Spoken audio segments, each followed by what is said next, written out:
Topic है भिन्न का जोड़। पहला सवाल दिया हुआ है 3/5 प्लस 4/5। तो यहाँ पर पहला भिन्न है 3/5 और दूसरा भिन्न है 4/5। इन दोनों भिन्नों का आपस में जोड़ने का तरीका सीखेंगे। तो यहाँ पर हम देखेंगे पहला भिन्न में ऊपर वाली संख्या 3 है, इसको अंश बोलते हैं, और नीचे वाली संख्या 5 है, इसको हर बोलते हैं। दूसरे वाले भिन्न में 4/5 दिया हुआ है, ऊपर वाली संख्या 4 अंश है और नीचे वाली संख्या 5 हर है। दोनों भिन्नों का हर समान है। पहले भिन्न में भी हर 5 है और दूसरे भिन्न में भी हर 5 है। तो जब दोनों भिन्नों का हर समान होता है तो कॉमन हर ले लेते हैं। कॉमन हर है 5 और अंश को लिख लेंगे 3 + 4। अब यहाँ पर 3 + 4 को जोड़ेंगे तो 3 + 4 को जोड़ने पे आएगा 7 और बटे नीचे आ जाएगा 5। तो ये क्वेश्चन नंबर फर्स्ट का आंसर हो जाएगा 7/5। जब दो भिन्नों को जोड़ना हो और दोनों भिन्नों में हर का मान समान हो तो वहाँ पर कॉमन हर ले लेते हैं 5। यहाँ पर हमारा दोनों भिन्नों का हर 5 था तो हमने कॉमन हर ले लिया 5 और अंश को लिख लिया 3 + 4 और 3 में 4 को जोड़ने पे आ जाएगा 7। तो पहले सवाल का आंसर आ गया 7/5। दूसरा सवाल दिया हुआ है 4/8 प्लस 6/8। यहाँ पर भी देखेंगे तो पहला भिन्न है 4/8। पहले भिन्न में अंश है 4 और हर है 8 और दूसरे भिन्न में अंश है 6 और हर है 8। यहाँ पर भी दोनों भिन्नों का हर समान है। पहले भिन्न के हर में भी 8 दिया हुआ है और दूसरे भिन्न के हर में भी 8 दिया हुआ है। तो जब दोनों भिन्नों का हर समान होता है तो कॉमन हर लेते हैं। यहाँ पर कॉमन हर है 8 और अंश को लिख लेंगे 4 + 6। ऊपर वाली संख्या को हमने लिख लिया 4 + 6 और 4 में 6 को जोड़ेंगे तो 4 + 6 आएगा 10 और नीचे आ जाएगा 8। तो दूसरे वाले सवाल का आंसर आ गया 10/8। तो जब दो भिन्नों को आपस में जोड़ना होता है तो वहाँ पर हम देखते हैं दोनों भिन्नों का हर समान है या अलग अलग है। अगर दोनों भिन्नों का हर समान होता है तो दोनों भिन्नों में कॉमन हर ले लेते हैं और अंश को जोड़ लेते हैं। तो दोनों भिन्नों का कॉमन हर था 8 और अंश को लिख लिया गया 4 + 6। 4 में 6 को जोड़ने पे आएगा 10 और नीचे आ जाएगा 8। तो 10/8 दूसरे वाले सवाल का आंसर आ गया।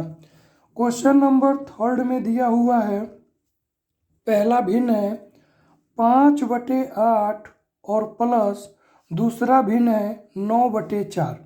यहाँ पर पहला भिन्न है 5/8 और पहले भिन्न में अंश है 5 और हर है 8 और दूसरे वाले भिन्न में दिया है 9/4, अंश है 9 और हर है 4।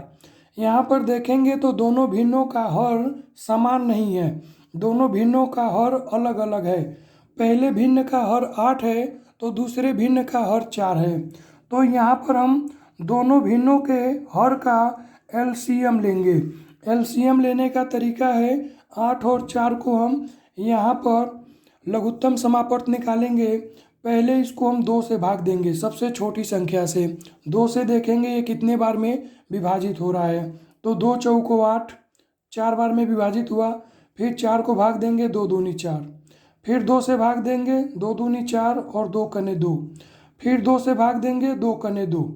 तो यहाँ पर हमें मिल गया 2 2 2।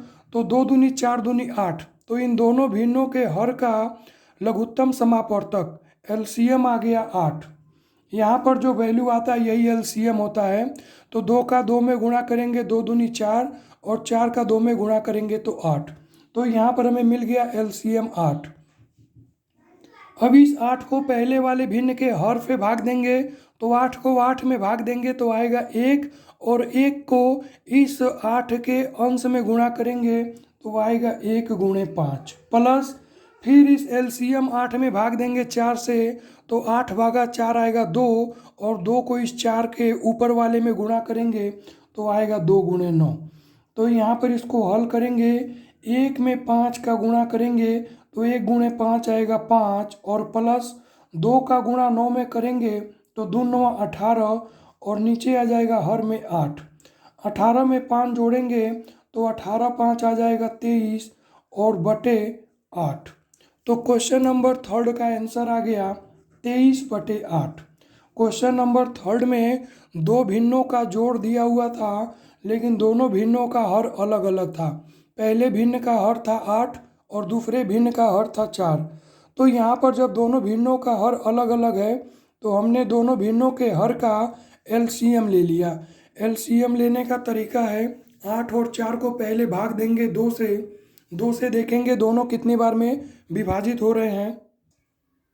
2 से 8 4 बार में विभाजित हुआ है और 2 से 4 2 बार में विभाजित हुआ है। फिर 2 से भाग देंगे 4 को तो 2 आएगा और 2 से 2 में भाग देंगे तो 1 आएगा। फिर 2 से भाग देंगे तो 2 कने 2। तो यहाँ पर एलसीएम मिल गया 2 गुणे 2 गुणे 2, तो 2 दूनी 4 दूनी 8। तो यहाँ पर दोनों भिन्नों के हर का एलसीएम आ गया 8। अब इस एलसीएम में पहले वाले भिन्न के हर से भाग देंगे तो 8 बटे 8 आएगा 1, और 1 को इस 8 के अंश में गुणा कर देंगे तो 1 गुणे 5 और प्लस। फिर इस एलसीएम को भाग देंगे दूसरे वाले भिन्न के हर 4 से, तो 8 भागा 4 आएगा 2, और 2 को इस 4 के अंश में गुणा कर देंगे तो आ जाएगा 2 गुणे 9। 1 गुणे 5 आ गया 5 और प्लस 2 गुणे 9 आ गया 2 9 18। 18 में 5 को जोड़ेंगे तो 18 5 23 और बटे 8। तो क्वेश्चन नंबर थर्ड का आंसर है 23 बटे 8। इसके बाद जो अगला सवाल दिया हुआ है क्वेश्चन नंबर 4। क्वेश्चन नंबर 4 में दिया हुआ है पहला भिन्न 4/3 और प्लस 7/12। तो यहाँ पर भी दोनों भिन्नों का जो हर है वो अलग अलग है। तो पहले हम दोनों भिन्नों के हर का एलसीएम लेंगे। तो 3 और 12 का एलसीएम लेंगे तो 3 और 12 का एलसीएम वो संख्या होगा जो 3 को भी विभाजित कर दे और यहाँ पर 12 को भी विभाजित कर दे। तो देखते हैं इसका एलसीएम क्या होगा। तो 3 और 12 को अगर हम भाग देंगे 3 से तो पहले 3 कने 3 1 आ गया, और 3 को भाग देंगे 12 से तो 3 चौको 12। फिर यहाँ पर हम भाग देंगे 2 से तो 2 दूनी 4 और फिर 2 कने 2। तो यहाँ पर आ गया 2 गुणे 2 गुणे 3, मतलब 2 दूनी 4 4 तिहाई 12। तो 3 और 12 का एलसीएम मिल गया हमें 12। यहाँ पर देखेंगे 3 और 12 में सबसे छोटी संख्या कौन है 3, और 3 से हम भाग देंगे 12 में तो आएगा कितना 4। 12/3 आएगा 4। 4 का इस 3 में गुणा कर देंगे तो 4 तिहाई 12 हमारा एलसीएम आ जाएगा। तो या तो एलसीएम हम निकाल लें या फिर देखें दोनों हर में सबसे छोटी संख्या कौन है तो 3, और जब 12 में भाग देंगे 3 से तो आएगा 4, और 4 का गुणा 3 में कर देंगे तो आ जाएगा 12। तो यहाँ पर हमें दोनों भिन्नों के हर का एलसीएम मिल गया 12। इस 12 को पहले हम भाग देंगे 3 से, तो 12/3 आएगा 4, और 4 को इस 3 के अंश में गुणा करेंगे तो 4 गुणे 4 और प्लस। फिर इस एलसीएम 12 को भाग देंगे 12 से तो 12/12 आएगा 1, और 1 को इस 12 के अंश में गुणा करेंगे तो 1 गुणे 7। अब यहाँ पर 4 का 4 में गुणा करेंगे तो 4 चौको 16 और प्लस 1 का गुणा 7 में करेंगे तो 7 कने 7 और बटे 12। 16 में 7 को जोड़ेंगे तो 7 6 13 का 3 और 1 1 2। तो ये भी आ गया 23/12। तो क्वेश्चन नंबर 4 का आंसर मिल गया 23/12।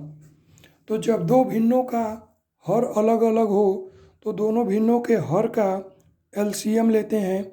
एलसीएम लेने का तरीका है 3 और 12 को पहले हमने भाग दिया है 3 से, तो 3/3 आ गया 1, और जब 12 को 3 से भाग दिया गया तो आ गया 4। फिर इसको 2 से भाग दिया गया है तो 2 से 4 2 बार में विभाजित होगा आएगा 2, और फिर 2 से 2 में भाग देंगे तो आएगा 1। तो 3 गुणे 2 गुणे 2 आ जाएगा